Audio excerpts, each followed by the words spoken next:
नमस्कार, आपका इस वीडियो में स्वागत है। मनुष्य का जीवन ऐसा है और ये दुनिया ऐसी है कि यहाँ जब जो भी जैसा भी होता है, होता ही चला जाता है।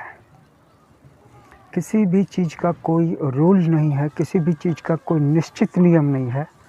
वैसे कहने को तो हम एक संविधान वाली दुनिया में रहते हैं या देश में रहते हैं, और हर राज्य का, हर देश का, हर समाज का, हर जाति का, हर समुदाय का अपना एक व्यक्तिगत या पर्सनल नियम या लॉ बोर्ड भी होता है। उससे किसी को कोई इनकार नहीं है और मलाल नहीं है। लेकिन मैं जिस दुनिया की बात कर रहा हूँ वो बात है प्रकृति की, कुदरत की, निसर्ग की। तो ये जो नैसर्गिक दुनिया है, जैसे आपको लग रहा था कि आज बारिश नहीं होगी और आज अचानक से बारिश हो जाती है। या फिर आप कोई काम कर रहे थे और उस काम में अनचाहा मोड़ आ जाता है। मनचाहा मोड़ आए अच्छी बात है, लेकिन अनचाहा मोड़ आ जाता है तो ये आपकी जो अपनी प्री प्लानिंग थी, प्रीवियस प्लानिंग थी, उसमें थोड़ी सी हेर फेर कर देती है कुदरत। क्योंकि चीज़ें जो हैं अब नए ढंग से बनेंगी, चीज़ों को एक नया पुश मिल गया। अब जो कृति तैयार होगी कर्मों की या क्रिएशन की, उसमें एक अलग लेवल का टच मिल जाएगा। इसलिए जैसा कि मैंने शुरू में कहा कि इस दुनिया में कुदरत के काम करने का तरीका बिल्कुल अराजक है। आप सोच रहे थे आज बारिश नहीं होगी और आज गर्मी के दिन में बारिश हो जाए, या फिर बारिश के दिनों में आप एक्सपेक्ट कर रहे थे कि हाँ बारिश हो, अब पानी पड़ जाए तो अब खेती में सहायता मिल जाए, और बारिश नहीं होगी। आप एक्सपेक्ट नहीं कर रहे थे कि आंधी तूफान आ जाए, आ जाएगा। या फिर किसी चीज़ को एक्सपेक्ट कर रहे थे कि हो जाए, वो नहीं होगी। आप क्या करेंगे? और ये यहाँ पर मैंने आपको सिर्फ बताया। सड़क पर चलते चलते आप किसी से मिल गए, किसी से टकरा गए, किसी से मुलाकात हो गई आपकी, या फिर जिससे मिलना चाह रहे हैं कॉल पर कॉल कर रहे हैं, मैसेज पर मैसेज भेज रहे हैं, व्हाट्सएप पर व्हाट्सएप कर रहे हैं, खोज रहे हैं, लेकिन उससे नहीं मिल पा रहे हैं, उससे एक जवाब तक नहीं मिल पा रहा है। कुछ तो हम पर नियमों का शासन है जिस समाज में, जिस देश में, जिस समुदाय में हम रहते हैं, और कुछ तस्वीर ऐसी भी है कि हमें नहीं लगता कि यहाँ पे कोई नियम काम कर रहा है, या अगर कोई नियम काम कर भी रहा है तो हमारी समझ से कम बहुत बाहर की चीज़ है, बहुत बाहर की बात है, परे की चीज़ है। मतलब ये चीज़ ऐसी है कि हर चीज़ स्पंदित हो रही है, वाइब्रेट हो रही है, धड़क रही है, जैसे दिल धड़क जाता है। किसी का आना दिल धड़का जाता है, किसी का जाना एक तूफ़ान बन जाता है। मतलब आप ये भी नहीं कह सकते कि चलो अब हम यहाँ पे कुछ कर नहीं सकते, कंट्रोल नहीं कर सकते, तो कम से कम अब इसे समझ तो सकते हैं।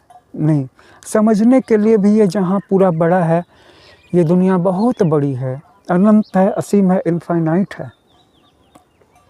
इसीलिए मानव जीवन में जो एक बात इस वीडियो के शुरू में मैंने कही, जब जो जैसा जहाँ होता है, होता ही चला जाता है और होता ही चला जाता है, और वही हो करके वही इतिहास बन जाता है। इसलिए इंसान जो करना चाहता था, अगर उसी को करना चाहेगा और बदलने के लिए तैयार नहीं रहेगा, बहुत दुख होगा उसे। क्योंकि अब इस जीवन को जीने के दो ही तरह के तरीके बचे हैं। एक, या तो हम अड़ियल बने रहें, जिद्दी बने रहें कि चीज़ें मेरे ही अनुसार हों, और वो तो होंगी नहीं, क्योंकि जैसा कि मैंने कहा कि इस ब्रह्मांड में नियम है तो अराजकता भी है, लॉफुलनेस है तो लॉलेसनेस भी है। बीच में अचानक कोई नई चीज़ हो जाती है, जिसे होना चाहिए, घटित होना चाहिए, वही नहीं होती। आप अपने बेटे को कहते हैं पढ़ो पढ़ो, वो पढ़ता ही नहीं है। होता है कि नहीं? ऐसा होता है। आप अपनी बेटी को कहते हैं कि मर्यादा से कॉलेज जाओ, मर्यादा से कॉलेज जाती ही नहीं है। मैं ही नहीं कह रहा हूँ कि सबकी बेटी ऐसा करती है, मैं एक जनरल बात बता रहा हूँ कि समाज में आपके घर में या किसी और के घर में आपने ऐसा होता देखा है कि नहीं देखा है। तो इस लॉलेस यूनिवर्स में, अराजक ब्रह्मांड में अब दो ही रास्ते हैं जीवन जीने के, दो ही तरीके हैं। एक, या तो हम बहुत दुखी रहें, या फिर जो हो रहा है उसको स्वीकार कर लें और उसको बस देखें साक्षी भाव से, क्योंकि देखने से बोध का जागरण होता है। जैसे शीशा अगर हिलता रहे तो कागज़ नहीं जलेगा, लेकिन अगर मैग्नीफाइंग ग्लास को, शीशे को आप स्थिर कर देंगे तो उसमें से सूरज की रोशनी पड़ करके कागज़ को जला देगी। वैसे ही जब आप किसी चीज़ पे फोकस्ड कर लेंगे अपने माइंड को, तो वहाँ पे ऊर्जा बढ़ जाएगी। ऊर्जा बढ़ जाएगी तो आपके जीवन के सब काम होने लगेंगे।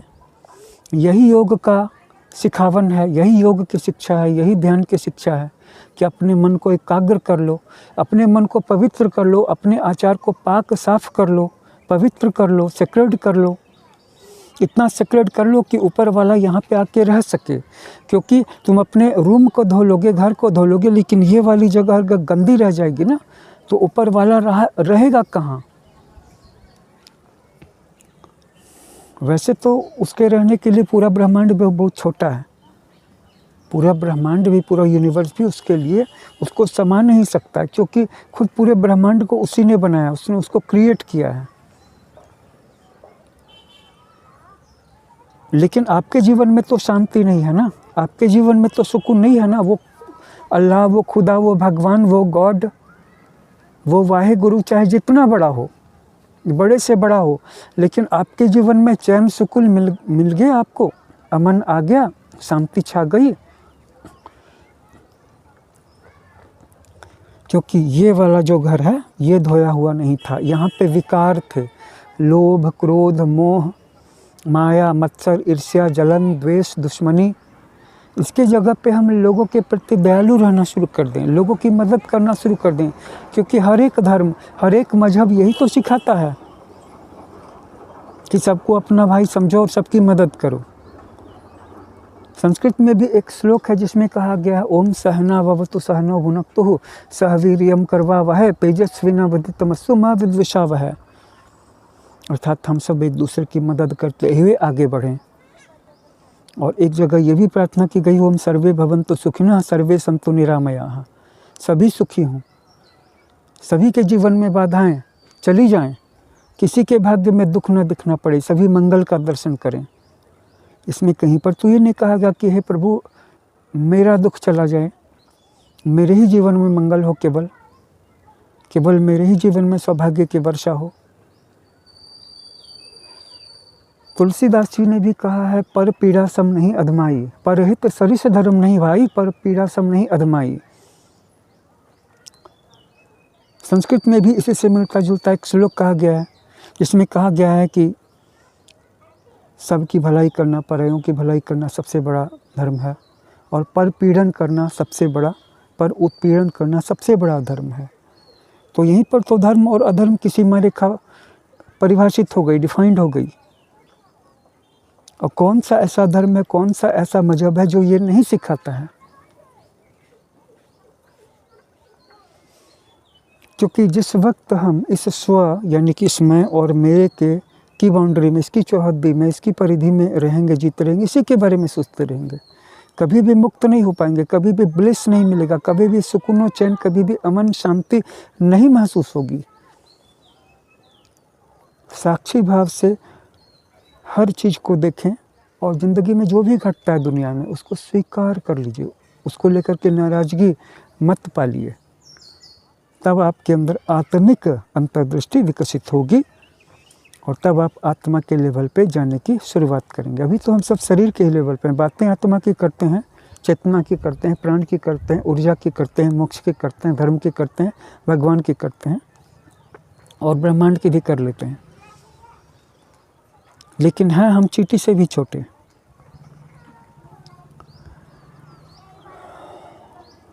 बड़ा बनने का एक ही उपाय है कि सिर्फ अपने बारे में सोचना छोड़ें।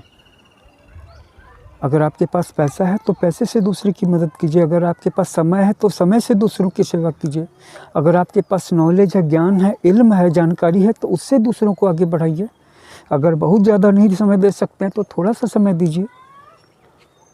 मौका मिला, मोहल्ले के ही 10 गरीब बच्चों को फ्री में आधा घंटा पढ़ा दिया। अरे नहीं 1 घंटा पढ़ा सकते, 20 मिनट आधा घंटा पढ़ा दिया, कि ये क्या बात है कि पैसा लेंगे तभी पढ़ाएंगे। तो जो लोग सिर्फ अपने ही बारे में सोचेंगे, ब्रह्मांड उनकी मदद नहीं करता है, ऊपर वाला उनकी मदद नहीं करता है। जो दूसरों के बारे में सोचता है या कुछ भी कर पाता है, चाहे 1 पैसा ही, चाहे 1 मिनट ही सही, ब्रह्मांड और ऊपर वाला बिना मांगे उसकी मदद करता है। क्योंकि कोई देखे न देखे, वो आपको देख रहा है। और एक बहुत अच्छी कहावत मैंने कहीं इंस्टाग्राम पे सुनी थी, पढ़ी थी, वो मेरी मातृभाषा में नहीं थी, लेकिन उसका अर्थ ये है कि एक तू ही है जो इस बात को जानता है कि कौन किस मुसीबत में है।